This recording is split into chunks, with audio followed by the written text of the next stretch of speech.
Welcome to Cat Has Questions, curiosity, stories, and the strange corners of everyday life.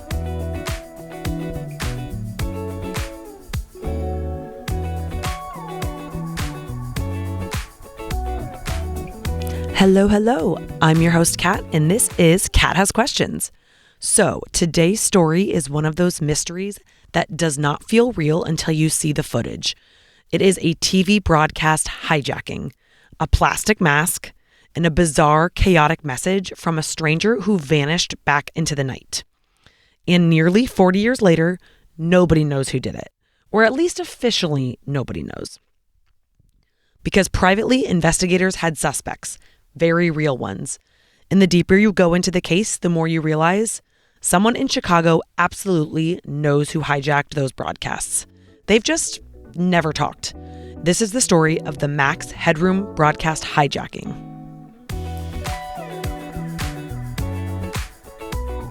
So it's November 22nd, 1987. So we're going back to the 80s. Picture this. You're sitting in your living room in Chicago, watching the nightly news on WGN. The anchor, Dan Roan, is in the middle of a sports segment, and then your TV glitches. At first, it's just a flicker, noise, a wobble in the picture that feels like your antenna got bumped, but then the screen goes completely black, and suddenly, he appears. A man wearing a giant plastic Max Headroom mask, that shiny, exaggerated, rigid face with the eternal grin. I'm just going to pause right now. If you don't know what this mask looks like, Google it right now so that you can visualize exactly what I'm talking about.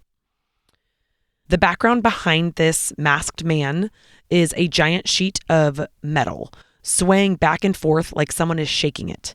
He doesn't speak. He jerks his head around in this odd, like puppet way, and the scene is silent. Very uncomfortable. Just a masked man staring at you through your TV in 1987. 25 seconds later, the broadcast snaps back. Dan Roan looks stunned. He laughs awkwardly and says, "If you're wondering what just happened, so am I." People at home grab their rotary phones. The station's phones are ringing off the hooks. Nobody knows what they just saw, and they have no idea that this was only round one. Because 2 hours later, the hijacker comes back, and it's worse this time. Before we dive into suspects of who the Max Headroom hijacker could possibly be, you need to understand why the choice of mask was so unsettling. So, Max Headroom was a fictional AI-like character in the 80s, kind of robotic, glitchy, uncanny. Plastic hair, plastic grin, plastic everything. He was intentionally weird but harmless. But when someone puts the mask on in a dark room in a live TV hijack, it stops being weird and becomes a little horrifying. And like I said, since I had you look this up, you can see what it looks like for yourself. You can also find the footage online. So then the second hijacking happens. This is really where it kind of gets unhinged. 2 hours later, during a Doctor Who broadcast on PBS, Channel 11, the screen glitches again, and it's him. But this time, there's audio. The masked figure moans, he rambles, he insults people. He makes references to the WGN staff, some of the people on the staff. He waves a Pepsi can. He mocks a specific engineer named Matt Wood. He swings a glove around like a trophy and shouts nonsense in a robotic voice. It's chaos. Then a second person walks into frame with a fly swatter. The masked man bends over and he is spanked on camera by this second person. Grunting, giggling, and then the screen cuts out. The PBS engineer comes back live and mutters, "Well, that's something I can't explain." And Chicago is terrified. The FCC is already tracking him. So here's the important part. Hijacking a TV broadcast in 1987 wasn't really a prank. It was actually pretty tricky to do. So it required a high-power microwave transmitter, exact frequency matching, perfect timing with the station feed, deep technical knowledge, thousands of dollars in hardware, and the nerve to do it twice in one night. The FCC later said this hijack was one of the most technically sophisticated broadcast intrusions ever performed. Meaning whoever did this wasn't a kid with a camcorder. This person or group was brilliant. And that brings us to the possible suspects. So let's start with the most widely believed theory, a group of Northwestern University engineering students. These weren't just any students. They were infamous on campus for running pirate radio stations, modifying antennas on rooftops, pranking the campus TV network, creating bizarre experimental videos, and staying up all night building DIY microwave equipment for fun. People who knew them described this group as 4 geniuses and 1 maniac. The ringleader, again, not named publicly, but very real, was tall, quiet, unsettlingly brilliant, obsessed with broadcast frequencies, someone who thought rules were a suggestion, known to film odd videos with masks, and openly mocked corporate news stations. So I feel like the already previously recording videos with masks and openly mocking corporate news stations, kind of 2 red flags there. He once told a classmate, if I wanted to, I could make WGN disappear. Was he joking? Maybe. But this group would have had access to the equipment, the intelligence, the personality, and the geographic proximity to hijack the PBS transmitter. Years later, classmates still say if anyone did it, it was them. But they never confessed, not even anonymously. And the FCC could not prove a thing. So, suspect number 2, and kind of a twist that changes the whole vibe, because some parts of the hijacking were not random. The masked man insults Matt Wood, who's a real WGN engineer. He references internal station jokes, mimics the on-air promo voice, and mocks WGN's corporate tone. That's not generic. That's personal to WGN. And inside WGN in the mid-'80s, there were very real people who fit the profile.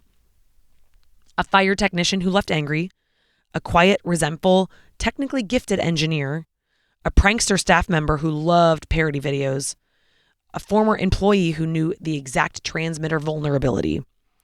These were not vague suspects. They were individual humans with motives.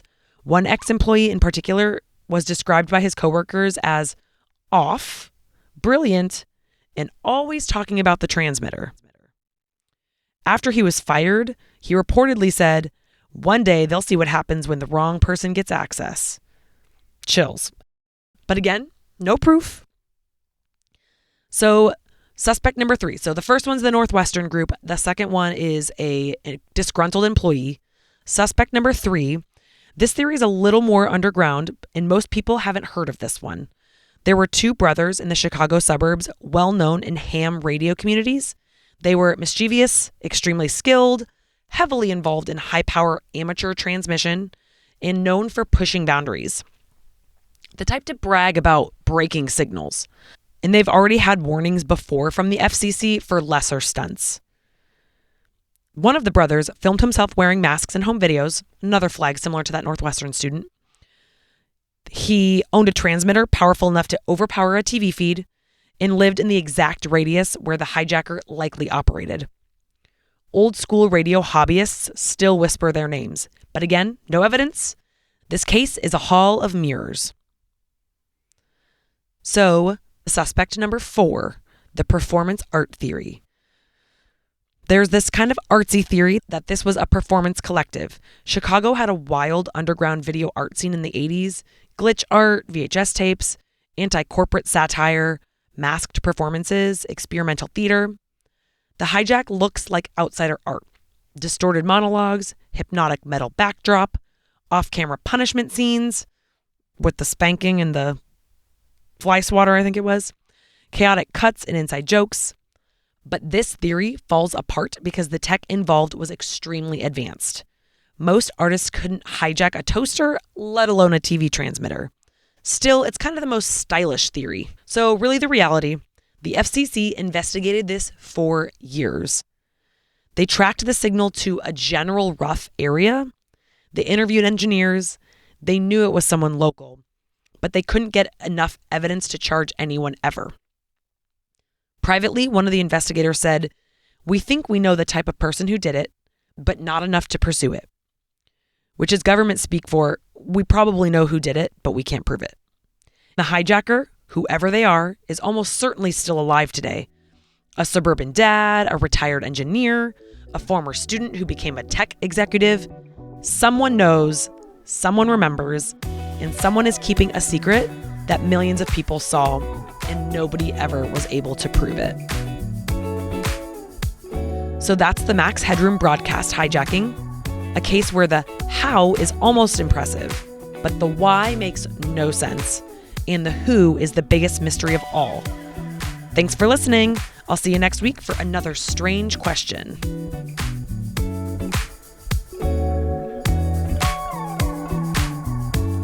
Thanks for listening to Cat Has Questions. If you liked this episode, follow the show and share it with someone who loves a good spiral. See you next week.